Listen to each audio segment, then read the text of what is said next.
In the book No More Mr. Nice Guy, the psychiatrist Robert Glover talks about several changes implemented after World War II which radically impacted boys who lost their bonds with their fathers. First, there was the shift from an agricultural society to an industrial society. At the beginning of the 20th century, fathers and sons worked together in the fields. 50 years later, the sons were going to school and the fathers were going to the office. Second, there was a rise in divorces. Divorces decreased the time that boys spend with their fathers, as mothers inherit the custody of the kids in the majority of cases. Third, there was the educational system, where the vast majority of teachers are women. Finally, modernism encouraged mothers to raise their daughters not to need a man and to raise their sons in a politically correct manner. As a result, men became less manly. While it doesn't seem like a big problem at first, this phenomenon has had a profound impact on Western society that has led to the situation we're in today. Let's dig in.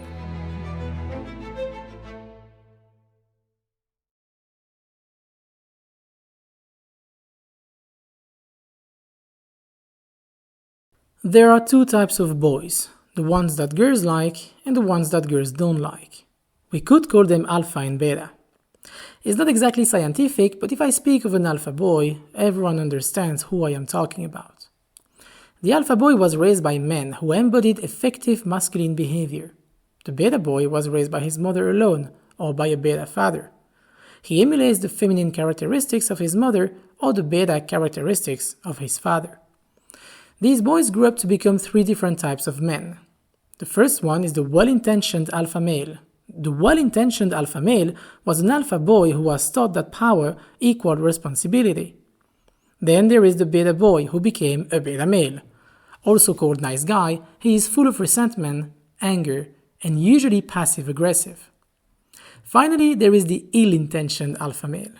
This man is a beta boy that made it to a powerful position in society. He is unacquainted with the power he now enjoys and abuses it because he has never felt powerful during his childhood. I call him alpha because he's at the top of a hierarchy, but his behavior remains inevitably beta. These three types of men have existed since the dawn of time. Patriarchs come from the first group. Men whose kids don't respect them and whose wives divorce them come from the second group. And the politicians, abusers, and bullies come from the third group.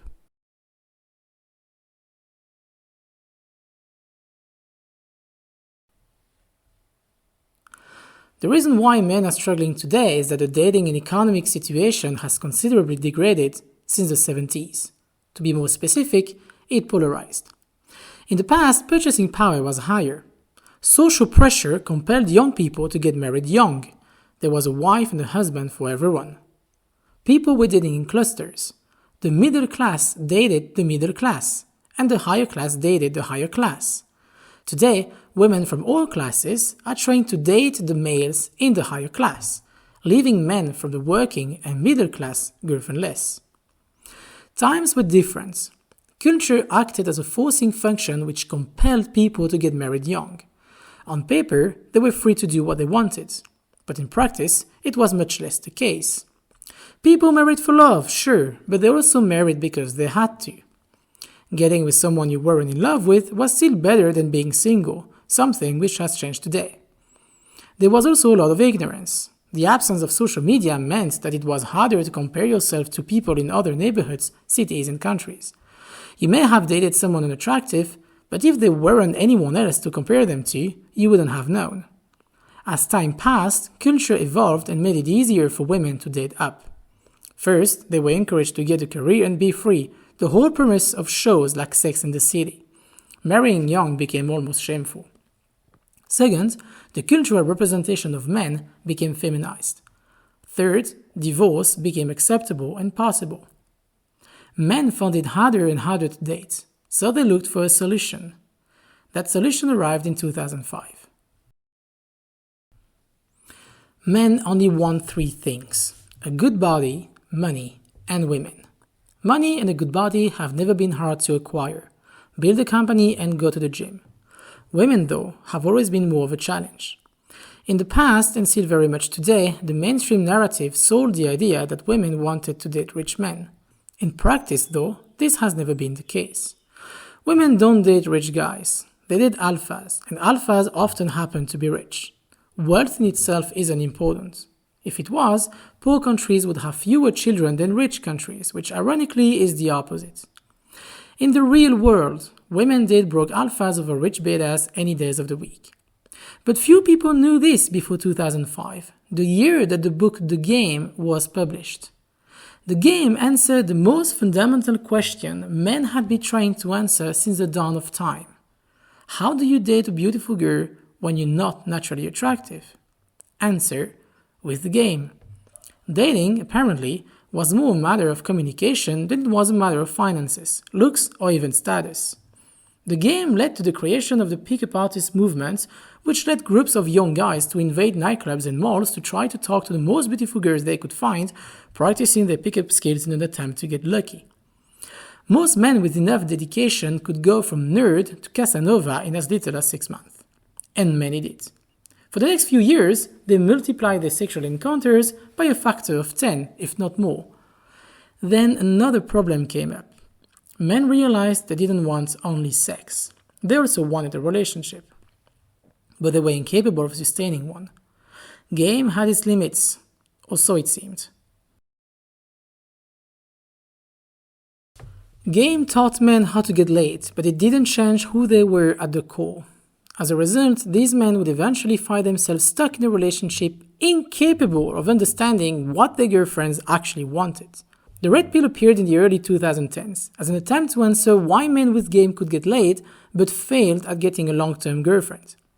The red pill was some sort of male-centered philosophical movement claiming to open men's eyes to women's nature and how modern Western society had increasingly moved towards being women-centric to the detriment of men.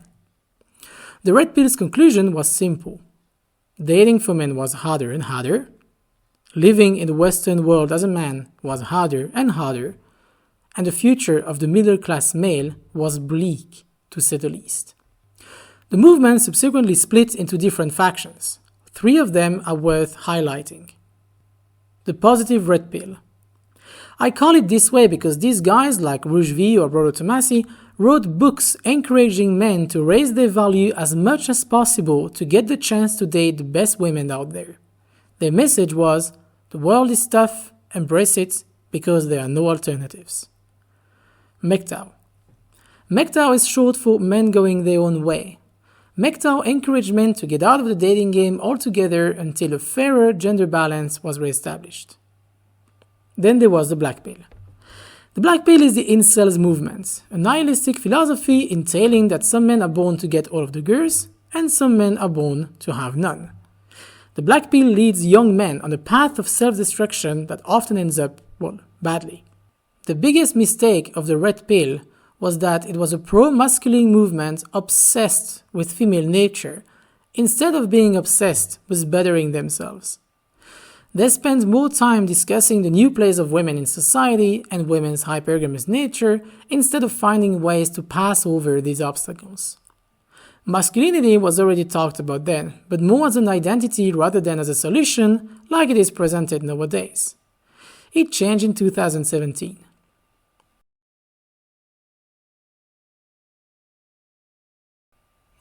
One of the movements at the forefront of the fight against masculinity was wokeness. The wokes started to rise in 2015 during the Great Awakening, but were not extensively talked about before the accession of Trump to the presidency. Several of their theories, such as toxic masculinity, gained mainstream support in 2017 with the spread of the Me Too movement on one hand and the Harvey Weinstein's case on the other. Many women came forward and said that they had had enough of powerful men's coercion to obtain sex from women. Their point was valid and justified, but the way it was expressed was mistaken. Indeed, women don't see men like men see men. What women call men are the men they deem worth dating, that is, the well and ill-intentioned alphas. Women don't consider beta male actual men, and they see them more like their girlfriends than anything else. They did not understand that the men they were talking about when using terms such as toxic masculinity were the ill-intentioned alphas, and that these men only made up a tiny minority of all men. The truth about ill-intentioned alphas is that women aren't the only ones who suffer from their behavior. Everyone, particularly the betas, suffer from them. So when the mainstream narrative espoused the toxic masculinity theory, the betas got angry, as they saw themselves unfairly accused of being the men they despised the most. It was around that time that Jordan Peterson entered the stage. Jordan Peterson revealed himself to the Western world through a disastrous Channel 4 interview and made an enormous splash in the pond of political correctness that the woke left had imposed on everyone. The breadth of his influence is hard to judge, but he has without a doubt played a major role in reshaping men's identity in the Western world. As the woke narrative progressed from 2015 to peak in the spring of 2022, almost all men became increasingly terrified to stand up against wokeness for fear of getting cancelled. A small group of intellectuals called the intellectual dark web did try to shake things up, but they were rapidly ejected out of the mainstream narrative, which at the time was still under the control of the New York Times and CNN. So what did Jordan Peterson do? He deconstructed wokeness, outlined its flaws, and offered an alternative, namely some sort of Christian conservatism. Few understood at the time that the whole culture war was ridiculous, since everyone was lashing out at a group that had little to do with their respective pain. The wokes, for example, channeled their anger at the white male middle class for oppressing them instead of targeting the billionaires and corporations who, for fear of being rightly identified and cancelled, quickly began to fund them. The white male middle class ended up stuck between the wokes on one hand, which accused them of all of society's evilness, and the mainstream elite on the other, actually responsible for everyone's oppression. What Jordan Peterson did was clarify the whole thing for everyone. He brought a much-needed dose of objectivity and rationality that was welcome in a world where ideology, hatred, and feelings were prioritized over debate, civility, and thought. Cancellation terrified everyone. When the silent majority saw that Jordan Peterson could hit back without being cancelled, people started to voice their disagreements with the mainstream narrative. Peterson realized that not only his audience was way bigger than he had initially expected, but that the mainstreamization of wokeness was confusing young people who no longer knew who they were. So Peterson, in a weird way, became the father that so many men and women desperately needed. He took to the task to educate young men about the nature of women, about their own nature, and about their role in society by highlighting the need for personal responsibility. In a society where tyranny and the government are omnipresent, the call for freedom and responsibility acted as a breath of fresh air. Despite the best efforts of the mainstream narrative to shut him down, Peterson played his game so well that he managed to create his own narrative outside of the mainstream one. As time passed, it became increasingly obvious that woke policies had disastrous consequences. Wokeness slowly started to fade out from spring 2022 onwards. The fear of cancellation decreased. Coinbase, for example, ended wokeness in the company by preventing any political discussions. Kraken forbade their employees to call their colleagues racist, and Twitter seemed to have gotten rid of all of the woke employees. Rationality has since then slowly come back. That's when Andrew Tate entered the circus. To anyone that has watched him, Andrew Tate appeared to be a buffoon earning money off misogynistic remarks and a view of gender roles from the Middle Age. But it would be too easy to call him an idiot and move on. The fact that Tate has had the success that he did doesn't say as much about Tate as it says about society. Andrew Tate appeared out of nowhere during the summer of 2022. Tate had already had his hour of glory in 2017 for saying on Twitter that depression wasn't real. But much like the Red Pill movement, he remained a niche phenomenon, which is why the mainstream narrative took so much time before banning him. Tate is an interesting character, because his discourse is the exact same one than Peterson's, but addressed to a different audience. While Jordan Peterson talks to people with intellectual leanings, Andrew Tate talks to the teenagers and young adults that lack the culture to understand Peterson.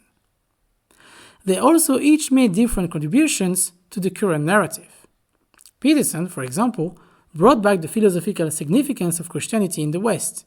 Tate, on the other hand, brought back the concept of masculinity without the emotional baggage it suffered since Harvey Weinstein.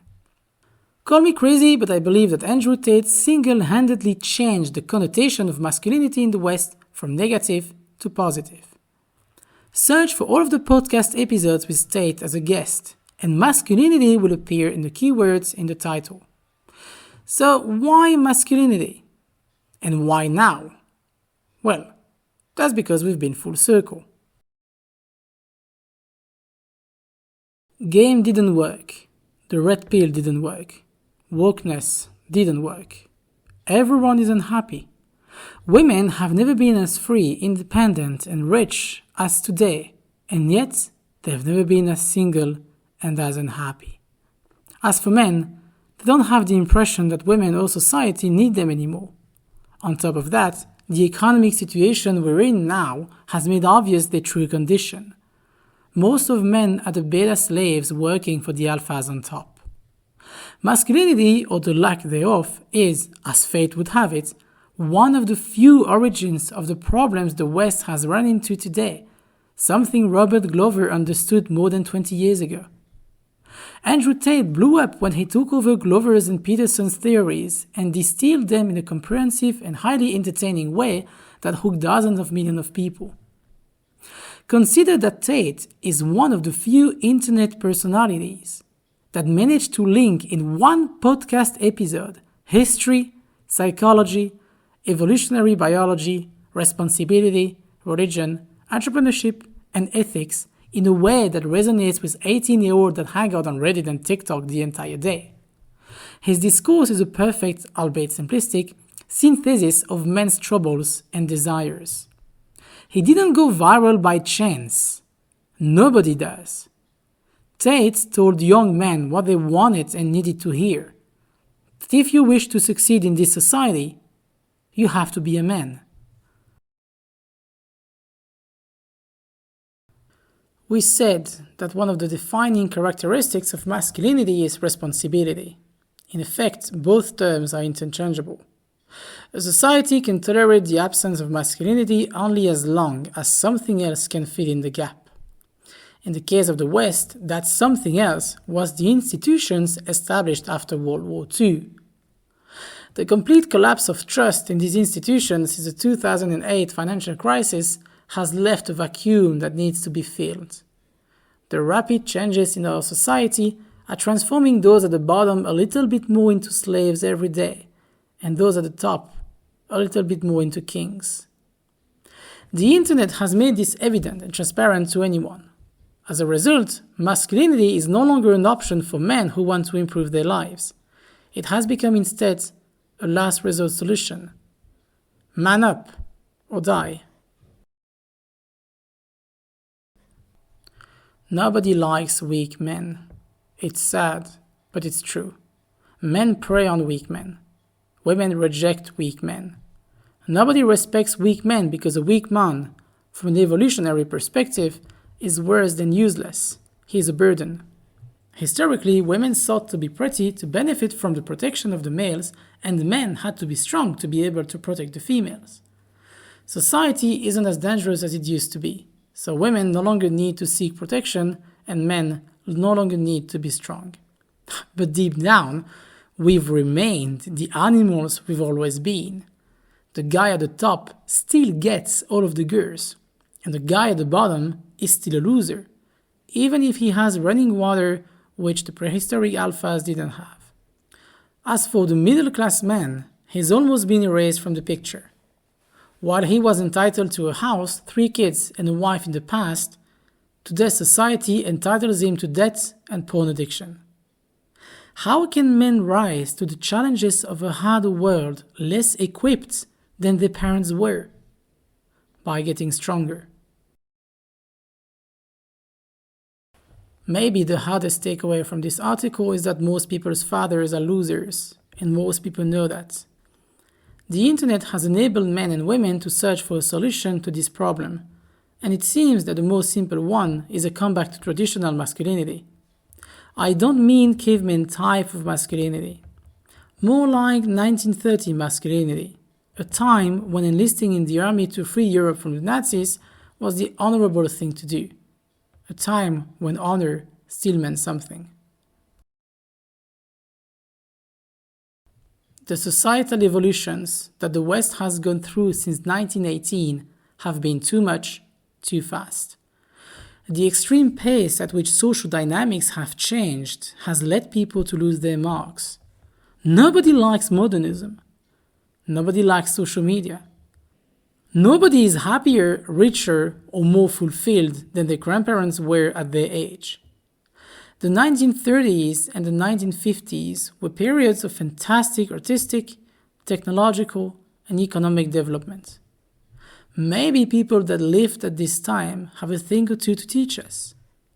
As the saying goes, great times make weak men make bad times. That's where we are. Luckily, bad times make great men. That's where we're headed.